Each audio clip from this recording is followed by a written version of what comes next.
Chapter 6. He went for Judge Thatcher. Huck decided to leave. Political economy. Thrashing around. Well, pretty soon the old man was up and around again, and then he went for Judge Thatcher in the courts to make him give up that money. And he went for me, too, for not stopping school. He catched me a couple of times and thrashed me, but I went to school just the same and dodged him or outrun him most of the time. I didn't want to go to school much before, but I reckoned I'd go now to spite Pap. That law trial was a slow business. Appeared like they weren't ever going to get started on it, so every now and then I'd borrow $2 or $3 off the judge for him to keep from getting a cowhiding, and every time he got money he got drunk, and every time he got drunk he raised Cain around town, and every time he raised Cain he got jailed. He was just suited. This kind of thing was right in his line. He got to hanging around the widow's too much, and so she told him at last that if he didn't quit using around there, she would make trouble for him. Well, wasn't he mad? He said he would show who was Huck Finn's boss, so he watched out for me one day in the spring and catched me and took me up the river about 3 mile in a skiff and crossed over to the Illinois shore where it was woody and there weren't no houses but an old log hut in a place where the timber was so thick you couldn't find it if you didn't know where it was. He kept me with him all the time, and I never got a chance to run off. We lived in that old cabin, and he always locked the door and put the key under his head nights. He had a gun which he had stole, I reckon, and we fished and hunted, and that was what we lived on. Every little while he locked me in and went down to the store 3 miles to the ferry and traded fish and game for whiskey, and fetched it home and got drunk and had a good time and licked me. The widow, she found out where I was by and by, and she sent a man over to try to get hold of me, but Pap drove him off with the gun, and it weren't long after that till I was used to being where I was and liked it, all but the cowhide part. It was kind of lazy and jolly, laying off comfortable all day, smoking and fishing, and no books nor study. 2 months or more run along, and my clothes got to be all rags and dirt, and I didn't see how I'd ever got to like it so well at the widow's, where you had to wash and eat on the plate and comb up and go to bed and get up regular and be forever bothering over a book and have old Miss Watson pecking at you all the time. I didn't want to go back no more. I had stopped cussing because the widow didn't like it, but now I took to it again because Pap hadn't no objections. It was pretty good times up in the woods there, take it all round. But by and by Pap got too handy with his hickory, and I couldn't stand it. I was all over welts. He got to going away so much, too, and locking me in. Once he locked me in and was gone 3 days. It was dreadful lonesome. I judged he had got drowned, and I wasn't ever going to get out any more. I was scared. I made up my mind I would fix up some way to leave there. I had tried to get out of that cabin many a time, but I couldn't find no way. There weren't a window to it big enough for a dog to get through. I couldn't get up the chimbley. It was too narrow. The door was thick, solid oak slabs. Pap was pretty careful not to leave a knife or anything in the cabin when he was away. I reckon I had hunted the place over as much as 100 times. Well, I was most all the time at it, because it was about the only way to put in the time. But this time I found something at last. I found an old rusty wood saw without any handle. It was laid in between a rafter and the clapboards of the roof. I greased it up and went to work. There was an old horse blanket nailed against the logs at the far end of the cabin behind the table, to keep the wind from blowing through the chinks and putting the candle out. I got under the table and raised the blanket, and went to work to saw a section of the big bottom log out, big enough to let me through. Well, it was a good long job, but I was getting toward the end of it when I heard Pap's gun in the woods. I got rid of the signs of my work, and dropped the blanket and hid my saw, and pretty soon Pap come in. Pap warn't in a good humor, so he was his natural self. He said he was downtown and everything was going wrong. His lawyer said he reckoned he would win his lawsuit and get the money if they ever got started on the trial, but then there was ways to put it off a long time, and Judge Thatcher knowed how to do it. And he said people allowed there'd be another trial to get me away from him and give me to the widow for my guardian, and they guessed it would win this time. This shook me up considerable. because I didn't want to go back to the widow's any more and be so cramped up and civilized, as they called it. Then the old man got to cussin', and he cussed everything and everybody he could think of, and then cussed them all over again to make sure he hadn't skipped any, and after that he polished off with a kind of a general cuss all around, including a considerable parcel of people which he didn't know the names of, and so called them what's-his-name when he got to them, and went right along with his cussing. He said he would like to see the widow get me. He said he would watch out, and if they tried to come in any such game on him, he knowed of a place 6 or 7 mile off to stow me in, where they might hunt till they dropped and they couldn't find me. That made me pretty uneasy again, but only for a minute. I reckoned I wouldn't stay on hand till he got that chance. The old man made me go to the skiff and fetch the things he had got. There was a 50-pound sack of cornmeal and a side of bacon, ammunition, and a 4-gallon jug of whiskey, and an old book and 2 newspapers for wadding, besides some tow. I toted up a load, and went back and sat down on the bow of the skiff to rest. I thought it all over, and I reckoned I would walk off with a gun and some lines and take to the woods when I run away. I guessed I wouldn't stay in one place, but just tramp right across the country, mostly night times, and hunt and fish to keep alive, and so get so far away that the old man nor the widow couldn't ever find me any more. I judged I would saw out and leave that night if pap got drunk enough, and I reckoned he would. I got so full of it I didn't notice how long I was staying till the old man hollered and asked me whether I was asleep or drownded. I got the things all up to the cabin, and then it was about dark. While I was cooking supper, the old man took a swig or two and got sort of warmed up and went to ripping again. He had been drunk over in town and laid in the gutter all night, and he was a sight to look at.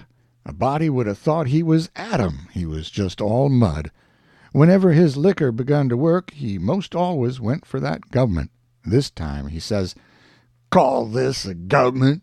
Why, just look at it and see what it's like.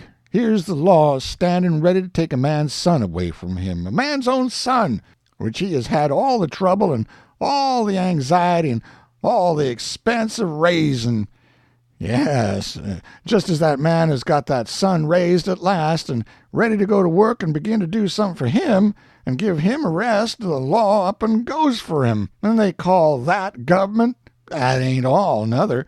The law backs that old Judge Thatcher up and helps him to keep me out of my property. Here's what the law does. The law takes a man worth $6,000 and upwards and jams him into an old trap of a cabin like this, and lets him go round in clothes that ain't fitting for a hog. They call that government. A man can't get his rights in a government like this. Sometimes I have a mighty notion to just leave the country for good and all. Yes, and I told him so. I told old Thatcher so to his face. Lots of 'em heard me and can tell what I said. Says I, for 2 cents I'd leave the blamed country and never come near it again. Them's the very words. I says, look at my hat, if you call it a hat, but the lid raises up and the rest of it goes down till it's below my chin, and then it ain't rightly a hat at all, but more like my head was shoved up through a jinto stovepipe. Look at it, says I. Such a hat for me to wear. And one of the wealthiest men in this town if I could get my rights. Oh, yes, this is a wonderful government, wonderful. Why, looky here. There was a free nigger there from Ohio, a mulatter, most as white as a white man. He had the whitest shirt on you ever see, too, and the shiniest hat. And there ain't a man in that town that's got as fine clothes as what he had. And he had a gold watch and chain and a silver-headed cane, the awfulest old gray-headed nabob in the state. And what do you think? They said he was a professor in a college and could talk all kinds of languages and knowed everything. And that ain't the worst. They said he could vote when he was at home. Well, that let me out. Thinks I, what is the country a-comin' to? It was 'lection day, and I was just about to go and vote myself if I weren't too drunk to get there. But when they told me there was a state in this country where they'd let that nigger vote, I drawed out. I says I'll never vote again. Them's the very words I said. They all heard me, and the country may rot for all of me. I'll never vote again as long as I live. And to see the cool way of that nigger, why, he wouldn't have give me the road if I hadn't shoved him out of the way. I says to the people, Why ain't this nigger put up at auction and sold? That's what I want to know." And what do you reckon they said? Why, they said he couldn't be sold till he'd been in the States 6 months, and he hadn't been there that long yet. There now, that's a specimen. They call that a government that can't sell a free nigger till he's been in the States 6 months. Here's a government that calls itself a government, and lets on to be a government, and thinks it is a government, and yet's got to set stock still for 6 whole months before it can take a hold of a prowling, thieving, infernal, white-shirted free nigger, and— Pap was a-going on so he never noticed where his old limber legs was taking him to, so he went ahead over heels over the tub of salt pork and barked both shins, and the rest of his speech was all the hottest kind of language, mostly hove at the nigger and the government, though he gives the tub some, too, all along, here and there. He hopped around the cabin considerable, first on one leg and then on the other, holding first one shin and then the other one, and at last he let out with his left foot all of a sudden and fetched the tub a rattling kick. But it weren't good judgment, because that was the boot that had a couple of his toes leaking out of the front end of it. So now he raised a howl that fairly made a body's hair raise, and down he went in the dirt and rolled there and held his toes. And the cussing he done then laid over anything he had ever done previous. He said so his own self afterwards. He had heard old Sowberry Hagan in his best days, and he said it laid over him, too. But I reckon that was sort of piling it on, maybe. After supper, Pap took the jug and said he had had enough whiskey there for 2 drunks and 1 delirium tremens. That was always his word. I judged he would be blind drunk in about an hour, and then I would steal the key or saw myself out, one or t'other. He drank and tumbled down on his blankets by and by, but luck didn't run my way. He didn't go sound asleep, but was uneasy. He groaned and moaned and thrashed around this way and that for a long time. At last I got so sleepy I couldn't keep my eyes open all I could do, and so before I knowed what I was about, I was sound asleep and the candle burning. I don't know how long I was asleep, but all of a sudden there was an awful scream, and I was up. There was Pap looking wild and skipping around every which way and yelling about snakes. He said they was crawling up his legs, and then he would give a jump and scream and said one had bit him on the cheek, but I couldn't see no snakes. He started and run around and round the cabin hollering, "Take him off! Take him off! He's biting me on the neck!" I never see a man look so wild in the eyes. Pretty soon he was all fagged out and fell down panting, and then he rolled over and over wonderful fast, kicking things every which way, and striking and grabbing at the air with his hands, and screaming and saying there was devils a hold of him. He wore out by and by, and laid still a while, moaning. Then he laid stiller, and didn't make a sound.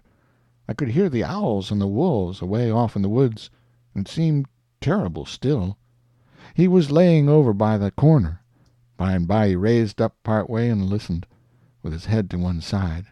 He says, very low, "Tramp, tramp, tramp, that's the dead. Tramp, tramp, tramp, they're coming after me, but I won't go. Oh, they're here.